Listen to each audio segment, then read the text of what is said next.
এবং এই জন্য কিন্তু দেখেন হাসিনাকে কিন্তু ফখরুল ইসলাম আলমগীর সরায় নাই, সরাইছে কিন্তু যেই বাচ্চাগুলা, সেই বাচ্চাগুলো কিন্তু আয়সী জীবনযাপন করতো না।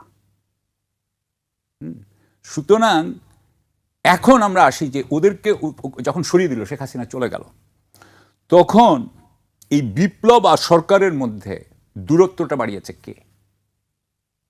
এটার জন্য একমাত্র দায়ী হচ্ছে আমাদের আর্মি চিফ। আমাদের আর্মি চিফ তখন নাহিদকে বলেছে, নাহিদ যেটা উনি পার্লামেন্টে বলেছেন যে হয় সাংবিধানিক সরকার নাহলে সামরিক সরকার। উনি বলার কে? তার মানে উনি কি বলতে যাচ্ছেন? তার মানে উনি বলতে যাচ্ছেন বাংলাদেশে কোনোদিন কোনো বিপ্লবী সরকার হবে না।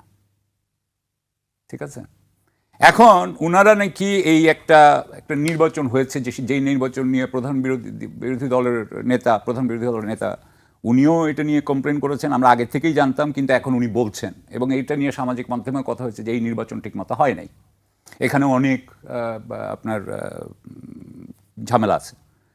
তাহলে ওই আপনি একটা মানে কারচুপির নির্বাচন করে বা একটা ডিজাইন নির্বাচন করে আপনি কি করলেন? একদল লোককে বসালেন যারা আয়েশি, তাদেরকে বসানোর পরে, এবং এখন আপনি বলতেছেন, আমরা তো তখন এটাও বলছিলাম আচ্ছা যে শেখ হাসিনাকে বাংলাদেশে যদি না আনা হয় তাহলে বাংলাদেশ আর ভারতের মধ্যে সম্পর্ক কখনো নর্মালাইজ হবে না, যেটা কিন্তু তৌহিদ হোসেন সাহেব প্রথমে বলছিলেন যে এটা হবে না, এটা কোনো প্রবলেমই নেই, হাসিনার থাকার সাথে বাংলাদেশের সম্পর্ক, এটা ওনার মিস্টেক ছিল। এখন আসেন যে হাসিনা বাংলাদেশে আসবে, এটা তো আমাদের জন্য খুবই ভালো কথা, আসবেন, উনি বিচারের মুখোমুখি হোক। উনি এখানে আসলে it is a open and shut case. You know why? কারণ হচ্ছে যে এখানে আমাদের এখানে আল্লাহ বাঁচাইছে, আমাদের এখানে আব্দুল মামুন সাহেব আছেন, যিনি আইজি ছিলেন, তিনি এখন জেলে বোধহয়, কিন্তু উনি ডাইরেক্টলি নিশ্চয়ই শুনেছেন যে শেখ হাসিনা উনাকে বলেছে যে ওখানে গুলি করতে হবে, এবং উনি যদি একবার বলে থাকেন যে শেখ হাসিনা আমাকে বলেছে ওখানে গুলি করতে হবে, বা ওখানে গুলি করতে আমি ওখানে দাঁড়িয়েছিলাম, জেনারেল ওয়াকারের আমি নিচ্ছি না, উনি কিভাবে জেনারেল হয়েছেন, উনি কিভাবে চিফ হয়েছেন, আমি সেখানে যাচ্ছি না।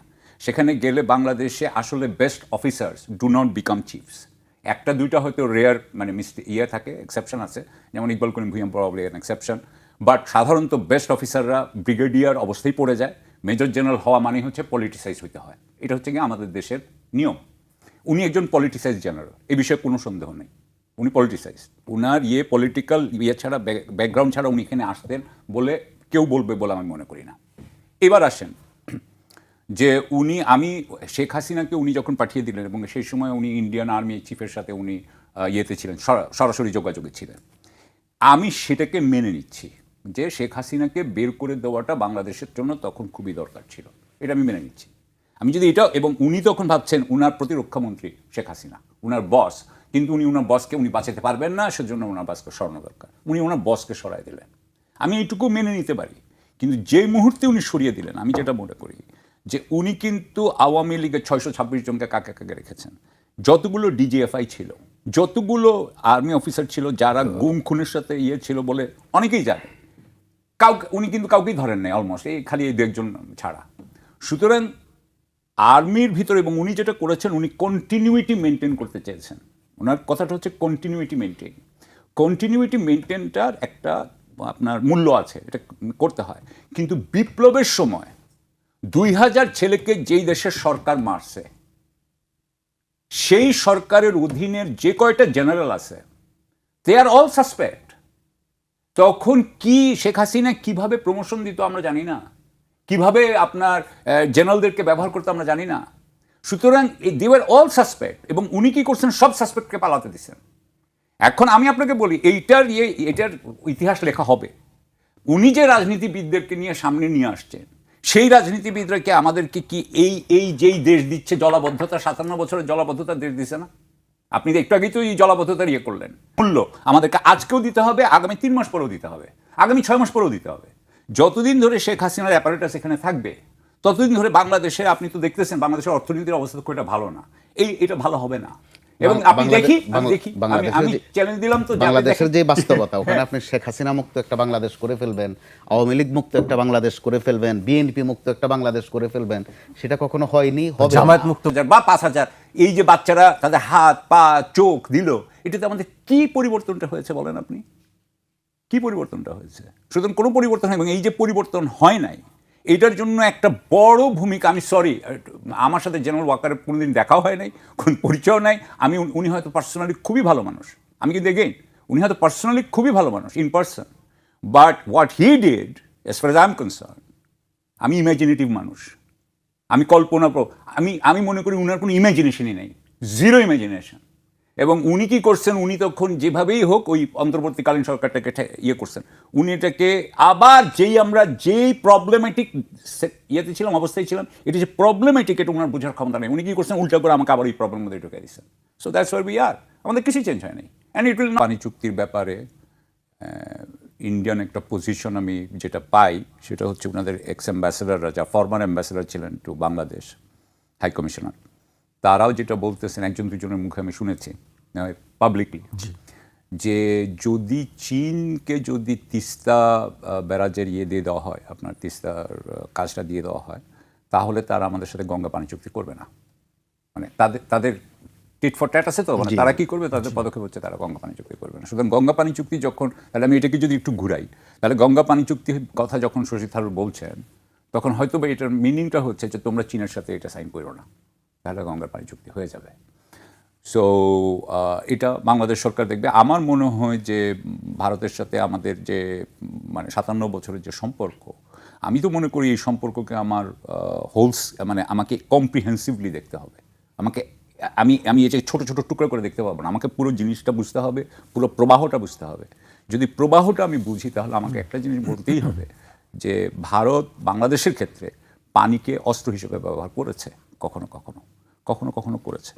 সুতরাং এটা যার থেকে না করা যায় সেই জন্য আমাদের একটা ওপেন ডিসকাশন থাকা উচিত।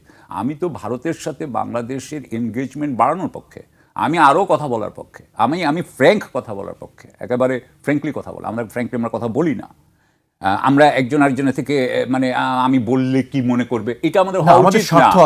আমাদের স্বার্থ আছে, এবং আমাদের এই স্বার্থকে খুব আন্তরিকতার সাথে, সততার সাথে আমাদের বলা উচিত যে না, আমরা তো এই পানি পাই নাই, এবং আমাদের এই পানিগুলো যখন তোমরা ডাইভার্ট করে নিয়ে যাচ্ছ আমাদের কষ্ট, পরিষ্কার করে বলা উচিত, এবং এটা পরিষ্কার করে বলা উচিত। এবং যেমন ধরেন এখন ইউরোপে তারা সমস্ত বাঁধ বেড়া যেগুলো উঠিয়ে ফেলছে নদী থেকে, কারণ আপনি জানেন যে নদীতে এইগুলো দেওয়া মানেই নদীটা মরে যায়, নদীটাকে জীবন্ত করা দরকার। এগুলো কিন্তু আমাদের জীবন্ত হওয়ার কথা ছিল, এটা আস্তে আস্তে মরে যাচ্ছে। সো আমি এই গঙ্গা পানি চুক্তির ব্যাপারে বলবো যে বাংলাদেশের এই ব্যাপারেও একটা কূটনীতি করা দরকার, এবং এটা আন্তর্জাতিক লেভেলে যদি নিতে হয় নিতে হবে। আমার কথা হচ্ছে যে এটার একটা সমাধান আমাদের দরকার, এবং এর সাথে যদি চীনও যদি আপনার ঢোকানো যায়, বা চীন যদি ঢুকে যায়, আমার মনে আছে যে আমি 2013 সালে গেছিলাম 3 দেশের একটি যৌথ, হ্যাঁ আমি সেটাই বলছি, কারণ আমি গেছি আপনার কলকাতায় এনডিসি টিমের সাথে আর কি। তো ওখানে একজন ফুল কর্নেল বাঙালি ভদ্রলোক, কিন্তু ইংরেজিতে কথা বলছিলাম আমরা। তো সে আমাকে বলছে যে দেখো ব্রহ্মপুত্রের ওখানে চীন তো বাদ দিয়ে দিচ্ছে, আমাদের তো একটা কিছু করতে হবে তোমার আর আমার। আমি তো, আপনি জানেন আমি একটু ঠোঁটকাটা টাইপ, তা আমি সাথে সাথে বললাম যে এতদিন তো তোমরা আমার সাথে করেছো, এখন আমি একটু দেখি না, তোমরা করো না, একটু দেখি, আমি একটু ওয়েট করি, তোমরা একটু কষ্ট করো, তারপরে আমরা একসাথে হওয়া যাবে। তিনি কিন্তু প্রথম কথা বলেছিলেন রাজনীতিবিদদের সাথে, এটা কিন্তু এক ঐতিহাসিক বিচক্ষণতা। কাউকে তিনি অগ্রাহ্য করেননি, তিনি শিক্ষার্থীদের সাথেও কথা বলেছেন। সেই সমান্তরালে আরেকটা বিষয় যেটা ঘটেছে, এখনও মাঝে মধ্যে সমালোচনা হয় অথবা প্রশ্ন উঠানো হয়, কিন্তু ফয়সালা আসে না, যে আওয়ামী লীগের বেশ কতক লোককে আশ্রয় দেয়া, এই জিনিসগুলোকে যদি আপনি একসাথে করে বিশ্লেষণ করেন, ওই সময়ের জন্য এটা ছিল একটা দাওয়াই। এই উত্তপ্ত পরিস্থিতিটাকে একটা জায়গায় আনা, অর্থাৎ পরিস্থিতি সামলানো যেটাকে বলে। সচরাচর আমাদের সেনাপ্রধানদের বিভিন্ন জনের বিভিন্ন রকম ভূমিকা আছে, এক্ষেত্রে তো প্রেসিডেন্ট জিয়াউর রহমানের ভূমিকাটা একদম স্বর্ণাক্ষরে, সে 71 থেকে। পরবর্তীতে আরও বিভিন্ন জনের আছে, 90-তে নুরুদ্দিন খানের আছে, জেনারেল নুরুদ্দিন খানের। এই 2024-এ এসে 5 আগস্টে এই সেনাপ্রধানের যে ভূমিকা, এটাও কিন্তু আমাদের রাজনীতির বিজ্ঞানে বা রাষ্ট্রবিজ্ঞানে খুব সুন্দর। জন্য কি ইয়ে করবেন, আপনার টেকনিক করবেন, সেটাকে আপনি দেওয়াল উঠাবেন নাকি কোন ধরনের পাথর দিবেন, কি করবেন, এটা তো ওই মানে আমলা বা ইঞ্জিনিয়ার এটা বলবেন। তার কথা মতো কাজ করার পরেও যদি না হয়, তাহলে উনাকে আপনি দায়বদ্ধতার মধ্যে আনবেন, জবাবদিহিতার মধ্যে আনবেন। সুতরাং আপনি এখানে দায়বদ্ধতা আপনার থাকবে না, মানে কোনো আমলার দায়বদ্ধতা থাকবে না। আমি মনে করি আমাদের রাজনৈতিক নেতৃত্বেরও দায়বদ্ধতা নাই, কারণ 5 বছর পরে কি হবে, আর 5 বছর পরে আমি আবার 5 বছর ওয়েট করব, 5 বছর ওয়েট করার পরে ওরা ভুলে যাবে, আবার আমি চলে আসবো, এটাই মনে করে। তাহলে উনারা আসলে ভাই যে বললেন না যে গুরুত্ব দিয়ে আলোচনা করছে, এটা কি পারফরমেটিভ? এটা কি খালি গুরুত্ব ঠিকই হ্যাঁ মুখে মুখে দিচ্ছেন নাকি আসলে কাজে হবে? হ্যাঁ, সো আমার কাছে আমি যেটা বলতে চাই, আমি এটা অন্য জায়গায় বলি যে আমাদের দেশের সকল প্রতিষ্ঠান, বিশেষ করে সরকারি প্রতিষ্ঠান ভেঙে পড়া শুরু হয় কিন্তু 17ই ডিসেম্বর 1971 সালে। এবং শেখ মুজিবুর রহমান সাহেব আসার পরে এটা তো মানুষজন মনে করেছিল যে এটাকে উনি ঠিক করবেন, এবং আমাদের কয়েকদিন পরেই আশা ভঙ্গ হয়ে গেল যে না, উনি এটা ঠিক করবেন না। এবং ওইটার পরের থেকে গত 57 বছরে কিন্তু একই সিস্টেম চলে আসছে। ঢাকার অবস্থা কেমন মনে হয় আপনার কাছে? আপনি তো অনেক শহর দেখেছেন বিশ্বের, সেখানে আমরা কোথায় আছি আসলে? আচ্ছা, আপনি এখন যে বললেন না যে বৃষ্টি হচ্ছে, জলাবদ্ধতা হচ্ছে, আমি তো আজকে তো বায়ু দূষণ থেকে কিছুটা বেঁচেছি। আচ্ছা, ঢাকা আপনি কয়েকটা জিনিস দেখেন যে ঢাকায় আপনার পাবলিক ট্রান্সপোর্ট কি আছে। পাবলিক ট্রান্সপোর্ট কিন্তু আমাদের অবস্থা খুবই খারাপ। আমরা কিন্তু বনানী থেকে বা গুলশান থেকে আপনার মতিঝিলে আসার জন্য ধরেন একজন ভদ্রলোক তিনি যে আসবেন ওনার জন্য কিন্তু প্রপার ফেসিলিটিও নাই। এখন একটা হয়েছে আপনার মেট্রো রেল, কিন্তু মেট্রো রেল তো সব দিক দিয়ে যায় না। আমাদের যেই আপনার আছে যেই যানজট, আমাদের পানির কোয়ালিটি সম্পর্কে কি আপনার কোনো ধারণা আছে? ভাইও বলতে পারবে যে আমাদের এখানে আমি বাংলায় বলতেছি না, কিন্তু এখানকার ফিকাল এলিমেন্ট কতটুকু সেটা কিন্তু একটা বিরাট আমাদের এই পানি। হ্যাঁ, সুতরাং পানি ঠিক নাই, বাতাস ঠিক নাই, রাস্তা ঠিক নাই। হ্যাঁ, এবং কেউ যে এটার দায়বদ্ধতা আছে তাও নাই। ওয়াটার লগিং থেকে কিভাবে বের হওয়া যায় আপনার কাছে কি মনে হয়? আমার কথা হলো যে পানি যেখান দিয়ে আসে, পানি বের হওয়ার জন্য ঢালু জায়গাগুলো থাকে, সেই ঢালু জায়গা করতে হবে আপনাকে, ঢালু থাকার কথা। আচ্ছা, তো সেই ঢালু জায়গা দিয়ে আপনাকে ওই জায়গাতে কোনো স্ট্রাকচার আপনি রাখতে দিতে পারেন না। পলিথিন আপনাকে ওখানে যে পানি সরে যাক, তো তিনি গাড়িগুলো বন্ধ হয়ে যাচ্ছে, তার চাওয়াটা আবার আংশিক যে উনি ঠিকঠাক মতো থাকুক, বাদ বাকিদের সমস্যা হোক। তো এইসব ক্ষেত্রে যেহেতু এখন একটা রাজনৈতিক সরকার আছে, যদি সরকার শক্ত হাতে সিদ্ধান্ত নেয় যে অন্তত পানি নিষ্কাশনের ব্যবস্থাগুলো করা হবে, সেই ক্ষেত্রে সামনে যার ভবন পড়ুক আর কারো কোনো স্থাপনা পড়ুক, যে এগুলো বরদাস্ত করা হবে না, আমার বিশ্বাস মানুষ অত্যন্ত সাদরে সেটা লুপে নেবে এবং সহযোগী ভূমিকা রাখবে। জি কামাল ভাই, এবার আমি অন্য প্রসঙ্গে আসি। শেখ হাসিনা দেশে ফিরলে গ্রেফতার, আমরা আজকে আমাদের ট্যাগলাইন। আজকে আমি চিফ প্রসিকিউটর বক্তব্য দিয়েছেন, আমি সেই বক্তব্য কিছু অংশ উল্লেখ করতে চাই। শেখ হাসিনার দেশে ফেরার ঘোষণা দেওয়ার পর আন্তর্জাতিক অপরাধ ট্রাইব্যুনালের চিফ প্রসিকিউটর আমিনুল ইসলাম জানিয়েছেন তাকে দেশে ফেরানোর জন্য কূটনৈতিক তৎপরতা চলছে এবং দেশে ফেরানো গেলেই তাকে গ্রেফতার করা হবে, তার জামিনের কোনো সুযোগ নেই। ভারতীয় বা সংবাদ মাধ্যমেরও বেশ কয়েকটি খবর আছে, আমি সেগুলো উল্লেখ করতে চাই। শেখ হাসিনার এই ঘোষণা বাংলাদেশে একটি নতুন রাজনৈতিক মেরুকরণ বা অস্থিরতা তৈরি করতে পারে। দলীয় নেতাকর্মীদের উপর যে চাপ রয়েছে তা কাটিয়ে উঠতে এবং আসন্ন নির্বাচনের আগে দলকে পুনর্গঠিত করতেই তিনি দলবলসহ আদালতে আত্মসমর্পণের এই আইনি ও রাজনৈতিক পথ বেছে নিচ্ছেন। আরেকটি খবর, আমি ভারতের গণমাধ্যমগুলো শেখ হাসিনার এই পদক্ষেপকে একটি বড় রাজনৈতিক চাল হিসেবে দেখছে। আপনার কাছে কি মনে হয় আসলে রাজনৈতিক চাল? আপনি যে কয়েকটা তথ্য এখানে উল্লেখ করেছেন প্রত্যেকটা সত্য, 16 আনা সত্য। সত্যই কারণে বাংলাদেশের রাজনীতিতে সকালে যেটা সত্য, দুপুর নাগাদ যদি সেটার মধ্যে একটু ত্রুটিও থাকে, সন্ধ্যা নাগাদ আবার ওইটাই সত্য। যেখানে শেখ হাসিনাকে ধরে আনার বিষয়ে সরকারের ব্যাপক আয়োজন, ব্যাপক প্রস্তুতি, সেখানে শেখ হাসিনা স্বয়ং নিজে আসতে চান। তার মানে তো এক সুন্দর ভালো বোঝাপড়া, ধরে আনার তো আর দরকার নেই। তো আবার কখন আসতে চান, এর আগ পর্যন্ত বলছিলেন যে কোনো সময়, হুট করে বা চট করে। তারপরে ডিসেম্বর, এবার ডিসেম্বর একদম দিনক্ষণও তিনি দিয়ে দিচ্ছেন। তারপর অনেকে বলছে কেন ডিসেম্বর, কেন আজকাল নয়, কেন সেটাই আগস্টে নয়, আগস্ট অত্যন্ত স্পর্শকাতর মাস। তো আবার কতগুলো কথা আছে আপনার বা আমার বলার অপেক্ষা রাখে না, যে বৃষ্টি এলে রাস্তাটা ভিজে যাবে, এটা বলা লাগে আপনার? রাস্তা আসলে তো এটা ভিজবেই। বৃষ্টি আসলে কেউ যদি জোর করে বলে, আমাদের আলেমদের মধ্যে প্রবণতা আছে যে যারা রোজা আছেন তারা ইফতার করবেন, বলেন সুবহানাল্লাহ। এখানে সুবহানাল্লাহর কিচ্ছু নাই, যিনি রোজা আছেন তিনি সন্ধ্যায় ইফতার করবেন। তো শেখ হাসিনা আসলে তো গ্রেপ্তারি হবেন, তার বিরুদ্ধে অসংখ্য মামলা, গুরুতর মামলা। তার জামিনের কোনো সুযোগ নেই। হ্যাঁ, তো আবার এটা হচ্ছে আগাম কথা। কারণ বাংলাদেশে আমরা দেখেছি, ঘটনা উল্লেখ নাই করি, ব্যক্তি উল্লেখ নাই করি, যাতে কারোর মধ্যে মিশ্র প্রতিক্রিয়া না হয়, রাজবেশে এখানে আসার দৃষ্টান্তও আছে, কিন্তু এসে আত্মসমর্পণ করে আইনকে মোকাবেলা করা, এই জিনিসটা এখন অবশিষ্ট আছে বাংলাদেশে। তো সেটা হতেও পারে। আবার তিনি কে? তিনি যেন তেন একজন না, আওয়ামী লীগের সভানেত্রী। এত বড় একটা দল, কে তাকে পছন্দ করলো, কে আওয়ামী লীগকে অপছন্দ করলো, এটাও ম্যাটার করে না। এই দলের কর্মীরা তাদের মতো করেই কিন্তু চলে। আপনি খেয়াল করেছেন আজ পর্যন্ত শেখ হাসিনা বা ওবায়দুল কাদের বাদে দেন, একদম নিচের গোরান টেম্পো লীগের সভাপতি ধরেন বা কাঁঠাল বাগান ঢালের বৈঠা লীগের সেক্রেটারি ধরেন, বলছে একজনও যে আমরা কোনো ভুলভ্রান্তি করেছি বা আমাদের ওয়ার্ড কমিটি আর কি। হ্যাঁ বলেছে আমাদের কোনো ভুল হয়েছে না। অর্থাৎ চিন্তার জগতে তারা কিন্তু এক আছেন। অতএব শেখ হাসিনাও ভালো করে বোঝেন যে এদেরকে কি বলতে হবে, কি বললে তারা 32 নম্বরের দিকে ছুটবে। আবার ছুটে যদি দুই একটা সিস্টেম লসে পড়ে যায়, কেউ ইন্তেকালও করেন, এতে আওয়ামী লীগের কিন্তু রাজনৈতিকভাবে লোকসান হয় না, বরং আইটেম যোগ হয়। আমি যেটা বলছি শুনতে কারো কারো খারাপ লাগবে, এটাই বাংলাদেশের বাস্তবতা। এর আগেও এক দফায় বোধহয় 32 নম্বরের দিকে পাঠানো হয়েছিল, একবার বোধহয় 0 পয়েন্টে পাঠানো হয়েছিল, কিছু কর্মী মার খেয়েছে। তো কর্মীদের আবেগ উৎকণ্ঠাটা এমন পর্যায়ে তারা ওই সামান্য মার খাওয়াকে সোয়াবের কাজে মনে করে যে দলের জন্য একটু অবদান রাখতে পেরেছি। এখন শেখ হাসিনা বাংলাদেশের আগামী রাজনীতিতে তিনি অবশ্যই প্রাসঙ্গিক। যারা বলতে চান যে তাকে তিনি অপ্রাসঙ্গিক হয়ে গেছেন বা কবর হয়ে গেছে, নানান তাচ্ছিল্যের সাথে বলেন, তা নয়। বাস্তবতা হচ্ছে বাংলাদেশে আওয়ামী লীগ প্রাসঙ্গিক। ঘুরে দাঁড়াবে কি দাঁড়াবে না বা কতটুকু দাঁড়াবে, ক্ষমতায় আবার ইহকালও আসতে পারবে কিনা, আছে এসব প্রশ্ন থাকতে পারে, কিন্তু অপ্রাসঙ্গিক নয়। তার এই প্রাসঙ্গিকতা বুঝেই শেখ হাসিনা নিশ্চয়ই এই ধরনের বক্তব্য দিচ্ছেন।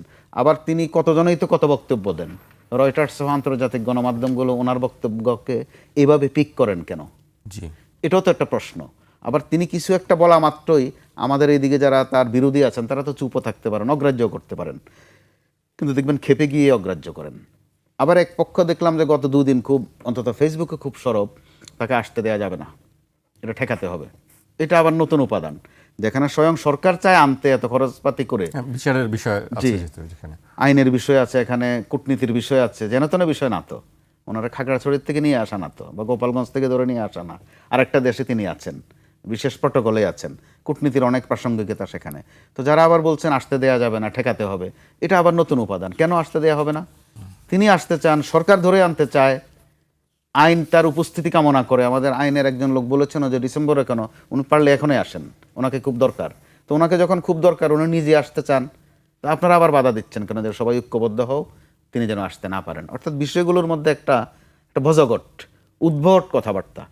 তো নিশ্চয়ই হিডেনে কিছু না কিছু আছে, নইলে তাকে এই আগস্টের আগে, এই জুলাই মাসে, এই বৃষ্টি বাদলার দিনেও প্রাসঙ্গিক করা একেবারে যেন বিষয় নয়। জি, প্রাসঙ্গিক অপ্রাসঙ্গিক সেই বিষয়গুলো নিয়ে আবারও আলোচনা করবো। আমাকে একটা বিরতিতে যেতে হচ্ছে, একটা বিরতি নিচ্ছে, ফিরছি এখনই।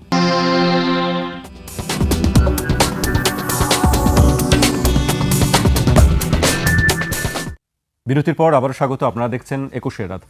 আমাদের সঙ্গে আছেন লেখক, কলামিস্ট ও সাংবাদিক মোস্তফা কামাল এবং সাবেক কূটনীতিক সাকিব আলী। আমি সাকিব ভাইকে দিয়ে শুরু করতে চাই। সাকিব ভাই, চলমান ঘটনা যেসব আছে নিশ্চয়ই আপনি চোখ রাখছেন।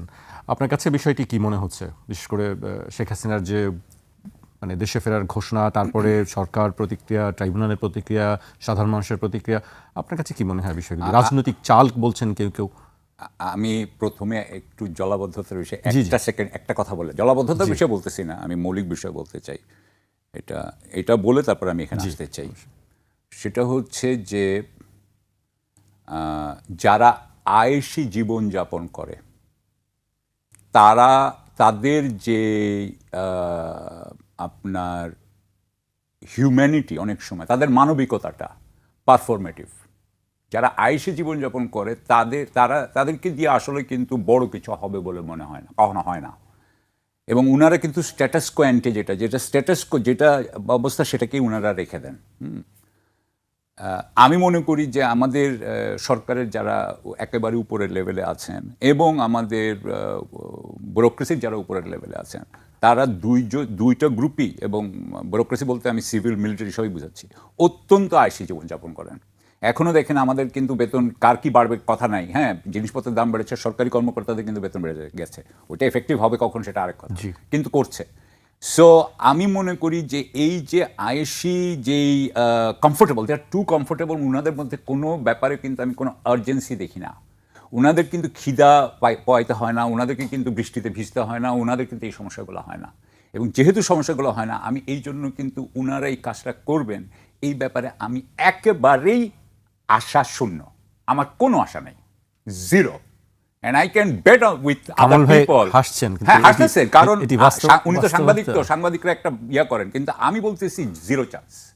কারণ আমি যে দেখেছি, আমি সেটা দেখে আমি আপনাকে বলছি না, আমরা দেখছি, আমরা এটা বাস্তবতা, সাকিব ভাই তার বাস্তবতার কথাই বলছেন। হ্যাঁ ঠিক তো, এবং এটা হওয়ার কোনো কথা নাই। কারণ আপনি যদি মাল মশলা মানে আসে না যে আপনার রান্না করতে গেলে আপনার মাল মশলা যদি একই থাকে তাহলে তো একই রান্না হবে, আপনার মাল মশলা তো কোনো কিছু চেঞ্জ হয় নাই।